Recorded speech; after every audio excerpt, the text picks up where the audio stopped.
ल हेर्नुहोस् साथीहरू, यहाँ गाडी नै गाडी छ। यो सबै हामी जस्तै काम गर्ने लेबरहरूको गाडीहरू हो। हामी जस्तै काम गर्ने मान्छेहरू, गाडी नै गाडी। ल जता गए पनि गाडी, गाडी नै गाडी छ। यहाँ यस्तो छ। हाम्रो देशमा पनि हामी जस्ता लेबर काम गर्नेहरूले पनि गाडी यसरी किनेर चढ्ने समय कहिले आउला सोच्दाखेरि पनि कहिले हो सम्भव छ जस्तै लाग्दैन। यिनीहरूको यहाँ सस्तो सस्तो गाडीहरू उत्पादन हुन्छ उनीहरूकै देशमा। यिनीहरूलाई लोनमा सुविधा दिन्छ, कमाउँदै तिर्दा भयो, महिनै पछि थोरै थोरै तिर्दाखेरि पनि हुन्छ। धेरै राम्रो सुविधाहरू दिएका छन्।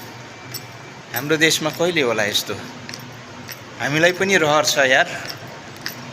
ड्युटी जाँदाखेरि सरर गाडी चढेर जाने, आउँदाखेरि सरर एसीको हावा खाँदै घर फर्किने।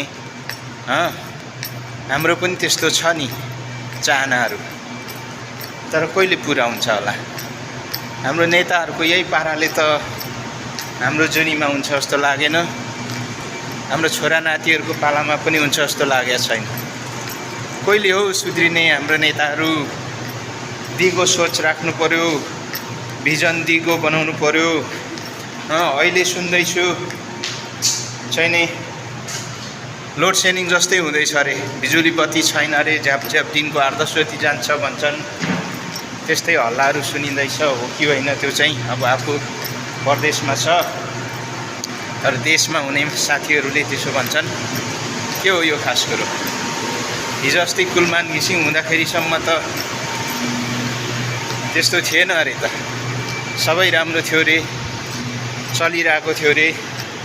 अहिले अब त्यो हितेन्द्र कि सितेन्द्र को अरे, एसियाकै चाहिँ नि टप इन्जिनियर भनेको होइन, त्यो आउने बित्तिकै चाहिँ नि विद्युत प्राधिकरणको एमडी हुने बित्तिकै चौपट हुन लाग्यो। के हो?